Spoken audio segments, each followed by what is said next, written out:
السلام عليكم ورحمة الله وبركاته. اللهم صل وسلم وبارك على سيدنا محمد وعلى آله وصحبه أجمعين. أفضل الصلاة وأتم التسليم. يا رب تكونوا جميعا بخير وفي أتم صحة وأحسن حال.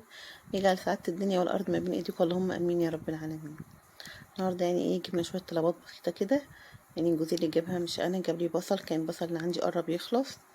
طبعا البصل شايل حلو قوي، مش عارفة فيه ايه يعني بالظبط.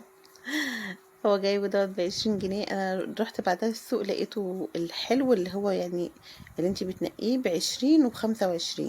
اما اللي هو بتعبيه كده كله على بعضه ب15. الطماطم برضك بدأت تشد شوية، بقت ب8. صراحة البطاطس مش فاكرة هي بكام. كان جايب لي برضك بطاطس بكمية، عشان طبعا انتوا عارفين البطاطس بتبقى حاجة من الحاجات الأساسية في البيت. خليت معاذ كده نزل جاب لي فرختين، كان موصلني عليهم من الصبح. خليته يقطعهم هبدأ بقى انقعهم واغسلهم. انا مش هعملهم الاتنين، بس هغسلهم علشان اللي هيفضل منهم هدخله في التلاجة نضيف. يعني اللي انا مش هعمله النهارده يدخل التلاجة نضيف. نبدأ كده بقى نسمي كده بالله كده ونستعين كده وبالله، ونبدأ كده نخش نشوف هنعمل أكلنا ازاي.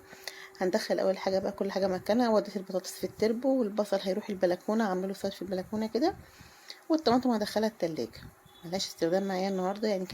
كنت محضره طماطم لان كان عندي طماطم اصلا في التلاجة، طلعت منها برضك عشان أعمل بيها شغل النهارده. هجيب بوله كبيره زي ما انتم شايفين كده، ونبدا بقى ننقع فيها الفراخ بتاعتنا. هغسلها غسله كويسه. وانا خلاص بقى ده كلام امر مفروغ منه، كلنا عارفينه. بنغسلها غسله كويسه جدا، ونطلع اللي هي الحاجات اللي هي في الغضاريف دي، اللي هي بتبقى عامله زي الكبده دي، بتقولوا عليها كبده.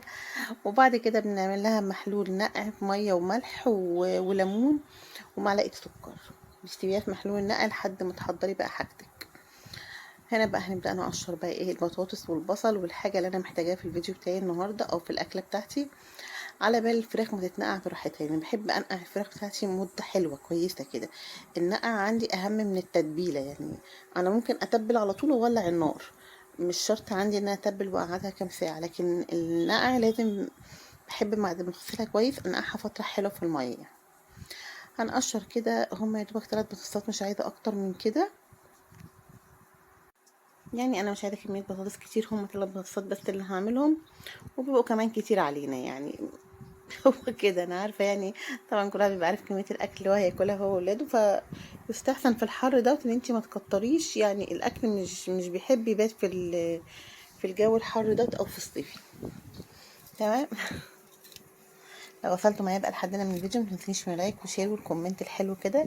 لو انت جديده معايا في القناه طبعا نورتيني وشرفتيني، ويا ريت بقى شرفني اكتر كمان لو نزلتي تحت الفيديو وضغطتي على كلمه اشتراك عشان يوصلك مني كل جديد. النهارده الفيديو بتاعنا برضك فيه اكتر من حاجه. هنتبل كده الفراخ ونعملها بطريقه حلوه كده، صينيه بطريقه كويسه كده. وهنعمل رز مبهر.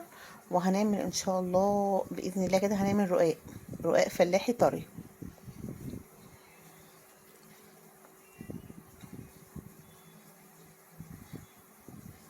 نذكر الله بقى كده. سبحان الله وبحمده، سبحان الله العظيم. عاد خلقه ورضا نفسه خدمة عرشه ومداد كلمات. سبحان الله والحمد لله ولا إله إلا الله والله أكبر، ولا حول ولا قوة إلا بالله العلي العظيم. دايما كده الاستغفار والتسبيح والصلاة على سيدنا محمد. النهارده قلت هغير الروتين بتاع الحلقات شوية بتاعت البطاطس، وهنعملها صوابع تخينة كده زي أيام ما كانوا بيعملوها زمان كده. في أكل الأفراح، كانوا في الأفراح كده كانوا بيعملوا البطاطس اللي بدمعة دي باللحمة، بيعملوها كده صوابع كبيرة. هنا بقى هنبدأ كده نقطع البصل بتاعنا ونتبله. وطبعا كنت بشتغل بسرعة عشان عاملة حسابي ان النور هيفاجئني ويقطع بس ولا يهمنا الكلام ده خالص ما بيشغلناش في حاجة، فاهميني؟ رغم الحر ورغم الضلمة وكده.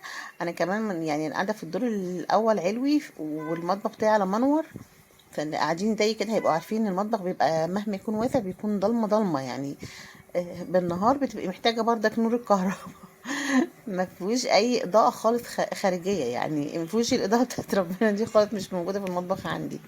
فاول النور ما بيقطع بيبقى ضلمة ضلمة بس ولا يهمنا الكلام ده كله ولا بيفرق معانا. دايما بقول لولادي اللي عايز يعمل حاجة هيعملها فاهميني؟ ما ينفعش ان انا اقعد حاطه ايدي على خدي واستنى اقول لما طب لما النور يجي هبقى اقوم اعمل اكل. انا هعمل اكل ده في الضلمه يا جماعه؟ انا مش عارف لا طبعا ما ينفعش خالص. اللي وراه مسؤوليه غصب عن عينه هيقوم وهيعمل وهيتصرف. وده فعلا انا كنت متعوده عليه الحمد لله، يعني من اول ما اتجوزت، ان انا غسيل مش بيستنى، اكل مش بيستنى، اي حاجه مش بتستنى ان النور قاطع او الميه قاطعه وكده. وهنا طبعا كريم لازم يحط التاتش بتاعه، متحكم هو اللي يحط الكاتشب، وما فتحش الغطا من فوق، فعمال يضغط الازازه مش راضيه تنزل يعني.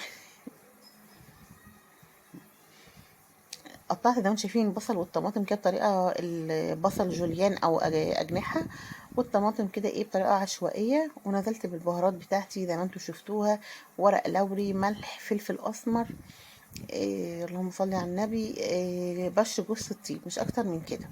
دعكتهم في بعض دعكه كويسه، ونزلت بالبطاطس بتاعتي كمان، قلبتها تقليبه حلوه محترمه كده. البطاطس دي تحفه تحفه تحفه، يعني مش هتخيلوا جمالها. تنفع مع مكرونه، تنفع مع رز بشعريه، تنفع مع رز ابيض، تنفع مع عيش، يعني هي بالعيش جميله، تنفع برضك بالرز المبهر اللي انا عاملاه. هقلب الفراخ فيها كده زي ما انتم شايفين، وهبدأ بقى ارص الفراخ كده، اظبطها من على الوش بعد ما قلبتها في التتبيله. زي ما قلت لكم انا مش بقعدها في التتبيله، يعني ما بتطلع رغم ذلك والله طعمها حلو، لان انا اشوفه بعمل فتحات في الفراخ كده بطريقه معينه بتخلي التتبيله بتوصل يعني الفراخ من جوه، بتخليها والله العظيم كانت طالعه دايبه. يعني قلبه بيقول لي ماما الفراخ لها طعم كده دايبه، بمعنى كلمه دايبه. وعلى فكره مش بسويها بميه، يعني انا مش بحط لها ميه، اعتمادي في السوا في الفراخ والحاجات دي على الحبس الحراري والسوائل اللي هتنزل من البصل والطماطم. يعني في الاخر هديها كده ورقه فويل، وهدخلها كده ايه الاول، هديها غلوه على البوتاجاز من فوق، وبعدين هندخلها الفرن. كريم زي حالات دايما يجي في وانا بسجل ويروح نايم يعني. هغطيها ونحطها على النار كده تغلي كام غلوه كده حلوه. اول ما احس ان هي بدات تشرب السوائل اللي فيها، هدخلها الفرن بقى ايه، وابدا اقلب الفراخ من تحت لفوق عشان تاخد وش حلو.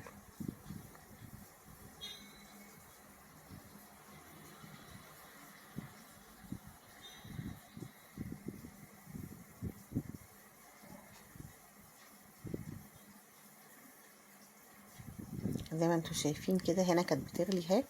انا عايزه اوريكم بس ان السوائل يعني كميه السوائل اللي بتبقى نازله من البصل ومن الفراخ ومن الطماطم فيها كميه حلوه قوي، كفيله انها تسويها وتخليها لك دايبه دوب، يعني مش مستويه بتشد او مستويه نص سوا، لا بجد كانت دايبه وكان طعمها حلو قوي.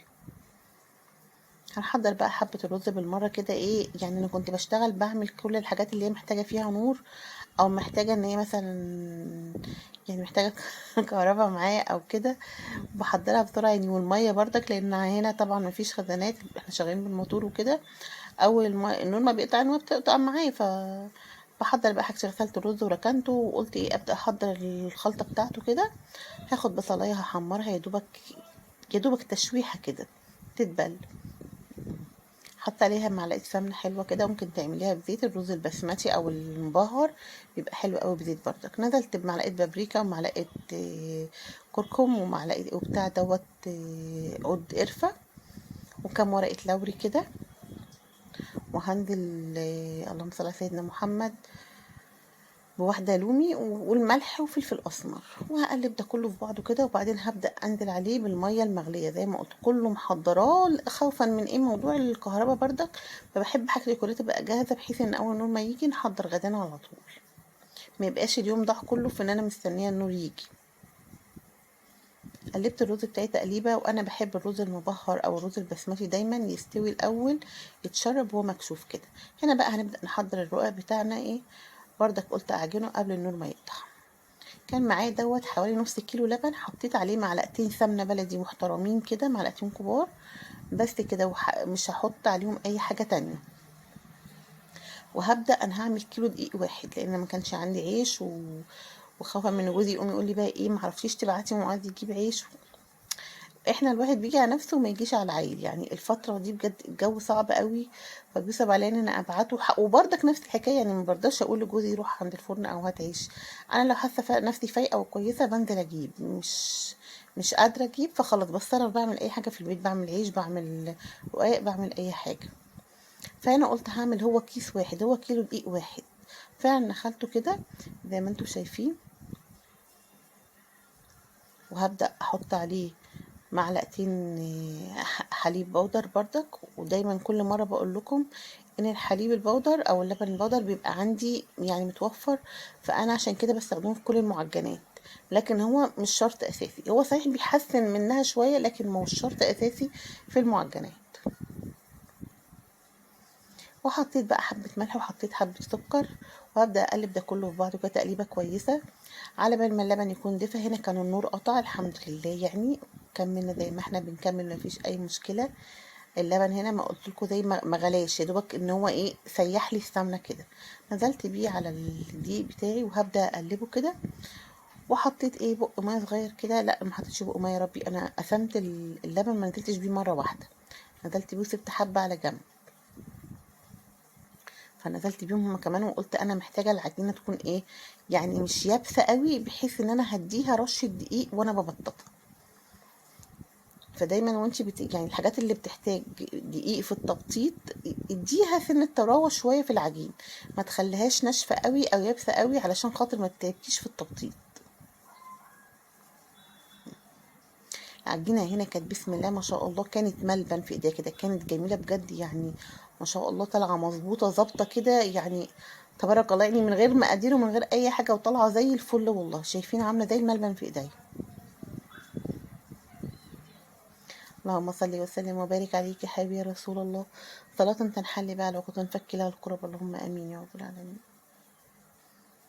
هنا كان في مقطع، يعني اكتشفت ان التليفون كان بيصور لوحده، فعشان كده انا قطعت جزء من الفيديو اللي انا بدأت فيه التقطيع، وبعدين قطعنا مع بعض كتير. يعني انا بوريكم بس اللقطة الأخيرة كده انا بقطع ازاي، عشان خاطر البنات اللي بتحب دايما يعني ايه تعمل رقاق طريقة وبتحاول تجرب. دايما البنات اللي بتبقى حابة تعمل بتحب تجرب الحاجات دي على طول، اما اللي مش حابب بقى خلاص بيستسهل الجاهز يعني. قطعتها زي ما انتم شايفين، والله الكيلو ما شاء الله يعني بركة ربنا كده وطبعا الذكر بتاع ربنا دايما على الاكل وانت بتعمليه او على اي حاجة بتبقى ما شاء الله. حد يصدق ان ده كيلو؟ والله كان مطلع لي كمية الله اكبر، يعني كمية حلوة قوي. انا في العادي بعمل 2 كيلو على بعض مرة واحدة، بقول ايه يعني تعب واحد، بدل ما اعمل كيلو ويخلص في ثانية او يخلص مثلا في الوجبة، لا هعمل 2 كيلو. بس انا عشان كانت الضلمة طبعا والحر وده كله مع بعضه، قلت هو كيلو واحد كفاية يتحط. بس لان في ناس مش بتحب الرز المبهر، للي عايز ياكل الفراخ بعيش فهياكله بالرقاق بدل العيش. وهنبدأ كده انا بفرده كده ايه، طبعا العجينة بعد ما تعجنيها قبل ما بقطعها بسيبها ترتاح شوية، وبرضك بعد ما بقطعها بغطيها وبسيبها يعني ايه. كل ما العجينة بترتاح معاكي كل ما بتبقى حلوة قوي في الفرد وسهلة. شايفين العجينة ما شاء الله ماشية معايا، يعني ما فيش بعد كده. فردتها نص فردة الأول بالنشابة الطويلة، وبعدين أخدتها كده بالسريع. ده اسمه سريع، أو في ناس بتقول عليه فريرة، بس هو سريع يعني الأغلب بيقول عليه سريع. وانت بتعملي بالسريع بقى بتحاولي انك تبعدي عن الوسطانية خالص، يعني بتاخدي كده من على الهوا كده ايه الجوانب كده الحروف عشان خاطر تفرد معاكي، وبتدي بقى دقيق. هنا الملحوظة اللي انا قلت لكم عليها ان انا بدي سن الطراوة في العجينة شوية، علشان انا عاملة حسابي ان انا هديله رشة دقيق محترمة وانا ببططه. وبتبدأي بقى ترحيه على ايديكي، ترحيه اللي هو تنفضيه كده من الدقيق وتنطريه لفوق كده، بتخليه خفيف معاكي وطري جدا وحلو قوي. هنا طبعا هعمله على ظهر الصينيه، انا ما عنديش فرن هنا، فحطيت ظهر الصينيه كده ايه يا دوبك النار يعني ما هيش هاديه، لان لو هاديه هيطلع معاكي ناشف. النار عاليه عادي، بس ساعتها بقى ايه بسرعه هتقلبي على طول. اول ما تحسي ان هي ايه شمت النار كده، تقلبي من وش لوش. ما بتاخدش قسما ما بتاخدش ثانيه، يعني ثانيه الوش ده وثانيه الوش ده بتكون خلاص هي استوت. حتى في الفرن الفلاحي برضك كده بتخبز على نار عاليه، يا دوب بتدخلي الرقايه وتروحي شدها على طول. بس طبعا الفرن الفلاحي مش هتقلبيها، لان الفرن الفلاحي ليه نار من فوق ونار من تحت، فيا دوبك اول ما بيدخل بيكون استوى، اول ما بيشم النار كده بيكون استوى. وهنكمل بقى طبعا التبطيط والخبيز مع نفسنا. شايفين لون الرقايه عامل ازاي؟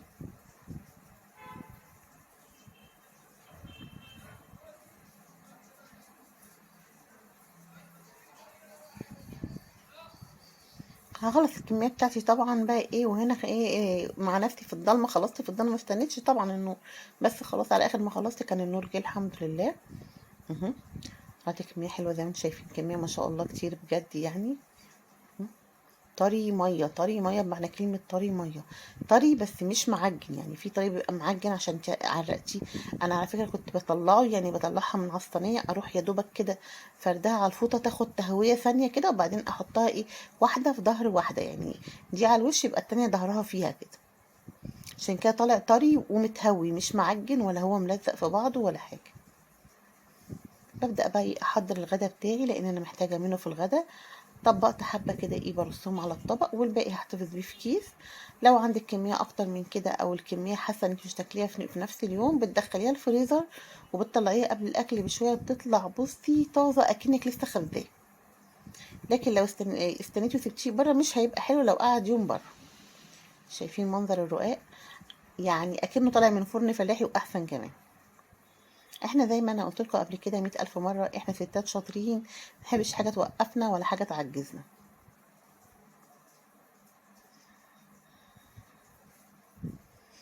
هنطلع الفراخ بتاعتنا بقى، كانت استوت بقى ايه، وانا كمان كنت طفيت عليها على بال ما اخلص الرقاق. وغفلت ايه يعني، بعد ما نشفت، وش طبعا انا كشفت ورقة الفويل علشان تاخد تحت الشواية لون، وبعد كده غطيتها تاني علشان ما تنشفش في الضغط بتاع الفرن. الرز بتاعنا استوى، شايفين لونه ما شاء الله، يعني ناجح جدا ومفرفر، كل حبة لوحدها، لا هو ملزق ولا معجن ولا اي حاجة من دي. هنبدأ بقى نغرف. كنت حتى عايزة اعمل، يعني حابة اعمل طبق سلطة وسلطة طحينة كمان، بس صراحة خلاص يعني، كان جوزي كمان واقف مستعجل وعايزين ياكلوا بقى. فقلت خلاص بناقص، يعني هو الاكل كده حلو ومخلل وخلاص، الرز والفراخ والبطاطس والرقاق، اللي عايز ياكل بالرقاق يعني، وهحط مخللات وكده. فيديو سهل وبسيط، يعني مجرد ان هو حماس وتشجيع، بس ايه، عشان ما نكسلش في الصيف دوت. الكسل بيتعبنا اكتر وبيتقل جسمنا وبيخلينا حاسين ان احنا تعبانين ومنهكين بجد. كل ما بنسلم دماغنا للتعب وان احنا مش قادرين نعمل، فما بنقدرش نعمل. لكن اول ما بنتشجع كده وبنذكر الله ونقوم ندخل كده نستعين بالله، نخش على المطبخ او نخش على شغلنا، بتبصي تلاقي نفسك ايدك شغاله في كل حاجه. مش بيهون عليكي ان انت تشتغلي حاجه وتسيبي التانية، بتبقي مش عارفه تفصلي، بتبقي بتخلصي كل حاجتك، يعني كل اللي وراكي بتخلصيه وانتي واقفه، لا بتقولي اريح ولا ما اريحش. شايفين الرز شكله عامل ازاي، ولونه ولون الفراخ، تبارك الله يعني. وطعم البطاطس كانت طالعه دايبه دوب كده ايه، واخده من التتبيله، طعمها حلو قوي رغم ان هي لا اتبلت ولا حاجه يعني. ما قعدتش فتره، لان اقول لك في ناس تقول لك لازم الفراخ تقعد كام ساعه عشان يبقى طعمها حلو، او بالكتير او بالحاجات الكتير قوي التوابل اللي بيحطوها دي، لا. زي ما قلت لك، بس التوابل البسيطه دي عطيها طعم وريحه فظيعه. عرفنا اكلنا كده وحضرناه، وهيروح على الطبلية بقى مع حبة مخللات، وطبعا ما يسقع، ويلا بقى ايه وهناكل، وبعد كده نعمل حاجة ساقعة. متنسونيش من اللايك والشير والكومنت الحلو، ومعادنا معاكم الفيديو الجاي بإذن الله، والسلام عليكم ورحمة الله وبركاته.